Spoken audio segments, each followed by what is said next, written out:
I eat pain for breakfast. And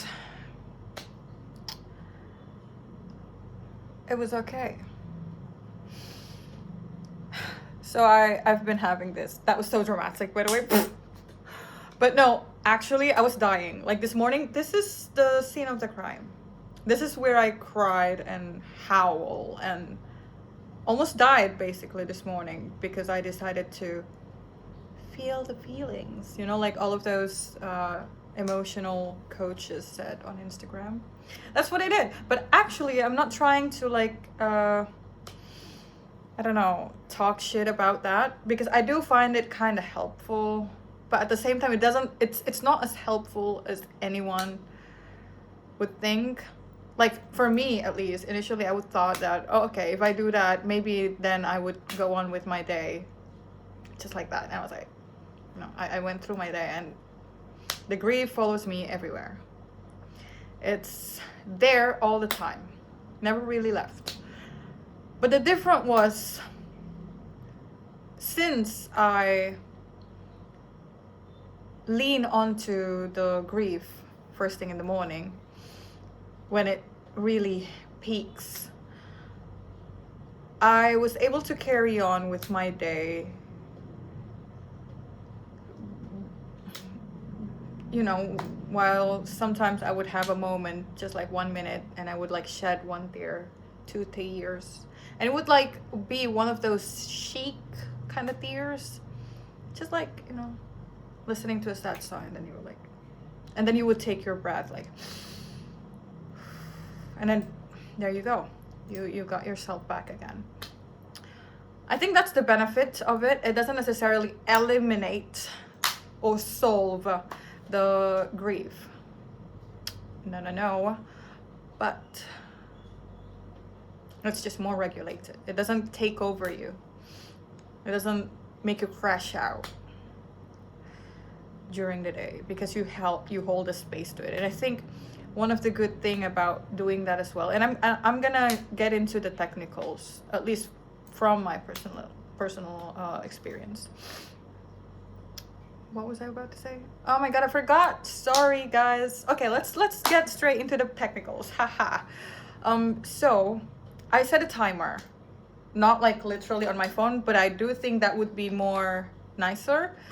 But I personally, for me, I didn't do that. I didn't set like an actual timer because I think once I heard the timer, it would just like make me panic because I think I have this weird relations with alarm sounds. Sometimes it would just like triggered me for some reason. So that's why I didn't do it for myself. But you know, I think that there's, if you don't have any issues with alarm sounds, then go do that.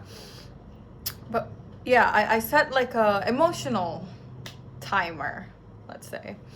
So because I woke up from a dream. Sorry, this is gonna be a bit messy, like the timeline, but I woke up from a dream this morning, and just like any other mornings for the past few weeks, I always have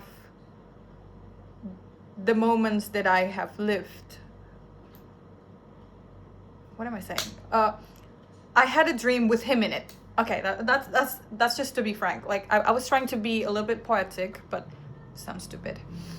I had a dream with him in it, and we're just like, you know, living our life as if nothing big happens to us, like everything's still normal and that we love each other and all of that. And then I woke up from that dream to a world that is the opposite of that. Everything that I don't have in my waking world, I have in my dream world. So you can imagine how depressing that is. And I'm not even like sugarcoating this or like trying to hyperbole this stuff. I do actually meant it. Like, yeah, I just kept on dreaming. Anyways, after I wake up, it's like you can feel your cortisol just like went up to the roof, peaking, you know, it's at its peak. And there are mornings where I would avoid that. Just like, you know, like I feel the sadness, but then, okay, just let me scroll through Instagram, watch some motivational videos that will keep me going for 2 minutes until I need more dopamine. But this morning, I woke up and I leaned into the grief. And it was brutal. It was brutal. I feel like this is the only period in my 25 years of life where I have this very raw connection with pain. Let me tell you, because before this period in my life, every time I go through a heartbreak, facing a problem, a deep grief, you know, depressive period of my life, for most time I would usually run. Like, I would run to substances, not hardcore drugs. I would run to alcohol, I meant, you know, like just like drinking every day for an entire week, smoking 2 packs of cigarettes, just, you know, self-sabotage. That's how I punish myself in spite of having those pain. But this time I learned to be more tender to myself by leaning into those pain. But it doesn't feel like a process that has a little ribbon on it. It feels raw, it feels primal, it feels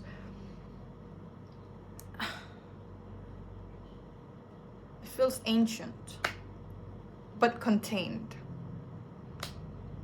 Now, the contained way is a skill that we have to train.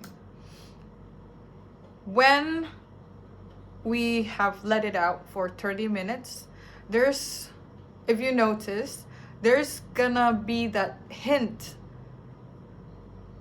of, no, sorry, there is a pull actually, and you can feel it emotionally that it's trying to pull you even down, you know, after you let it out. Like it's gonna try to pull you down to the rock bottom, to the most, I don't know, just like to the darkest way of feeling things.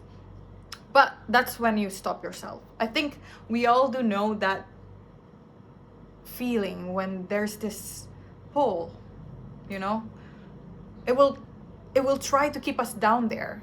Instead of just like processing and crying, it will try to make us the prisoner of these emotions. And once you feel that, you stop. That's when the timer rings, the emotional timer, in my case. But I think the safe and effective way to do it is, you know, if you cannot rely to the timer, the emotional timer, please do use an alarm. You can set it to 20 minutes, 30 minutes max. And after that, this is the skills that we're gonna have to work on. So the skill is, you take a deep breath, you will try to ground yourself back, but not rejecting the feelings, not trying to wipe them away, not trying to just like switch as if there is I don't know, like a flip switch. No, it doesn't work like that. It's just you center your focus back to this reality, and you feel those emotions, and you will start to look at these emotions that you just puke out from a broader perspective. And once you do, you're gonna do a self-talk. This is very important. So what I did this morning, I do this movement, like I hugged myself, I do some tapping, I, you know, just like, have you ever like heard that when you do this kind of gesture, our brain thinks that it's like it's a touch from someone else and not us, you know? I don't know what's the term, but you know, this actually helps Like it gives the sensation that somebody actually held you. But what we're trying to do here is to make ourselves feel like you are holding yourself. So that's where we're aiming to go. Like, you know, just like holding yourself and slowly just get more in touch with your body as you do your self-talk. Like, hey, you're here, it's fine. And I don't know, just say what you need to say to affirm yourself. Like, what you're going through is painful, and I understand why it hurts you this much and all of that. So you become your own protector. You become your older sibling that soothes you.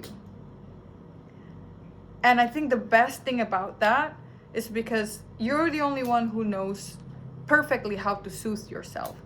You're the only one who knows the perfect word to say.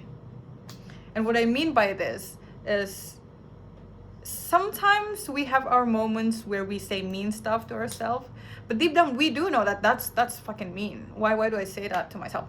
That's what you should work on, your self-talk. You gotta know when you're saying the wrong things to yourself. You gotta start just, you know, be more corrective for your own inner voice. And after that phase of, you know, tapping, breathing, you get up from your bed. I don't know, make some coffee. Just try to get your body moving a little, get some motion, maybe walk around the house, or just do something for yourself. What I usually do after I cried and all of that, I would get myself either a tea or lots and lots of water. Wait, actually lots and lots of water is necessary, sorry. But like you can get yourself like a warm tea or anything that you could make for yourself or offer for yourself. And sometimes I would eat. So like after all of that chaotic moments, and after I recollect myself, this morning I eat like literal food. I still feel empty inside. I still feel, you know, like this food tastes like shit. But believe it or not, there is a feeling of care that you will receive, that somehow you're still taken care of despite all of this raging fire inside you. Do you know that feeling? I don't know if you guys, wait, actually, okay, if you guys drink alcohol and you went to the bar with your friends, there are probably moments where you puke all over and you feel like very unwell, and there's this one friend who take care of you, and it, you know, you still feel very shitty. But this, without this friend, whoo, you're probably gonna lay down on the sidewalks. That's what I mean. You become that person. You become that friend for yourself. That's how we got through it. And tomorrow, I bet myself I will still have that same sadness. I don't know if I'm gonna cry again tomorrow, but if I have to, I will. But these grief don't disappear overnight. Today I go on about my day carrying a big agony. I doubt myself. Sometimes I would ruminate. I would call myself ruminate. Again, listening to some sad songs and, you know, have that very French chic tears just coming down. But at the same time, it feels, you know what I mean. Like, feels very heavy, very heavy. And it will come over and over again. And I do believe in myself, that I am very committed to myself to get me through this, to be that friend who takes care of me. Because I was so in love. I was begging for commitment. I was begging for it. I was begging for them not to leave. I was begging for them to reconsider. I was begging for them to not give up.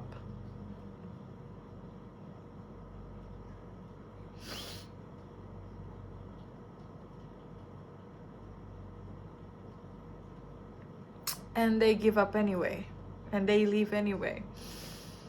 But I think the complex layer to my situation, I think we all do have our own complex layer, but for my own personal story is because my ex wanted to stay in contact. And believe me, I used to be that cool girl who could just like, okay, let's be friends, let's talk about it, let's meet at an event, and nothing happened. I used to be that person, but I guess I really fell in love this time that I couldn't. I couldn't stay friends, at least for now. At least for now. Maybe in 6 months. Maybe in 6 months I can. I could. But now, 3 weeks after the breakup, I can't. Because I know full well that I am still wired for that warmth in his voice, that familiarity in his care. He tried to be here with me throughout this grief. But it's not good for me. Because he's going to be my home again if he do that. But it's gonna be a false home now. It's gonna be an illusion because, you know, he left me. He made the decision to leave. But yet he wants to offer this space where I could feel safe, which it doesn't work. Doesn't work. I tried. That's the thing. I tried for 3 weeks. I tried. I really tried. But yesterday I made the decision. I told him that I couldn't stay in contact. And I know he's not gonna choose to go back to the relationship anyway. So I closed the door that he had left behind. And there is an immense guilt in it.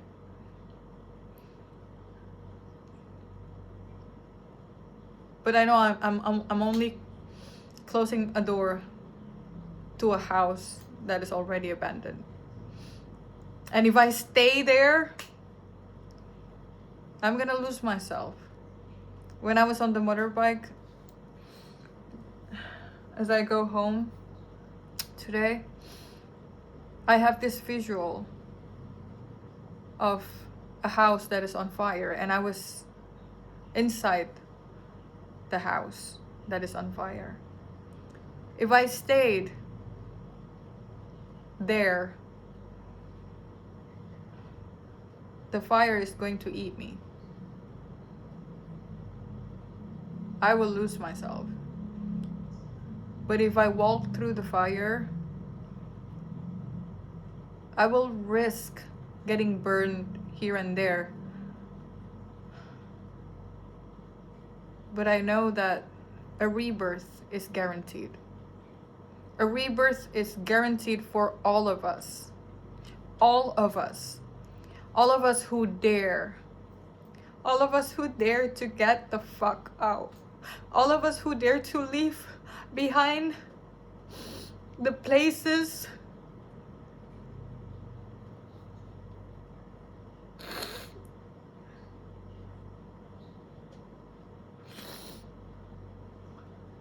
that no longer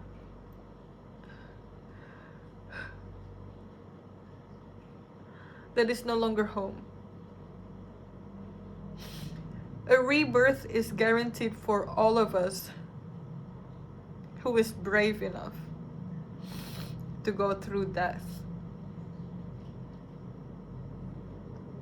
And this is where I'm at. I am ready to face it. I'm ready to face the death of a version of me.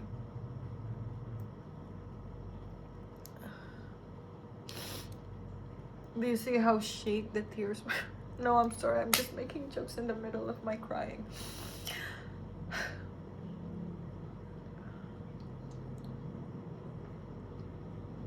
But you know what I mean, right? So, my future self, if you watch this and you're going through something, choose yourself. Always, always, always choose yourself. Always. And to whoever else who's watching, same goes to you. Light yourself up.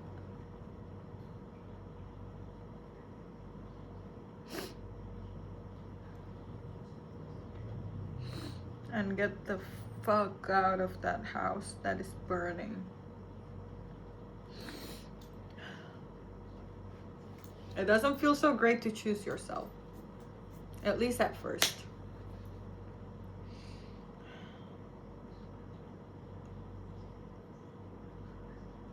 But trust me.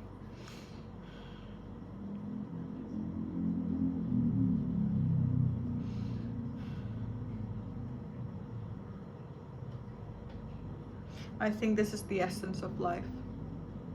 I think this is what we're meant to do in life.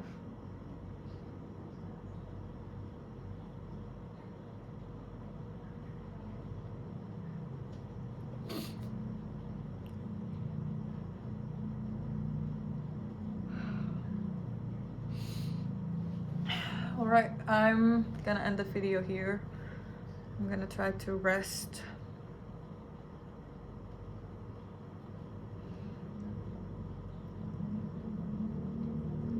I feel very scared right now. Very afraid of the days to come. The hell that I have to go through. The death that I have to go through. I'm afraid. But I'm gonna walk right into it.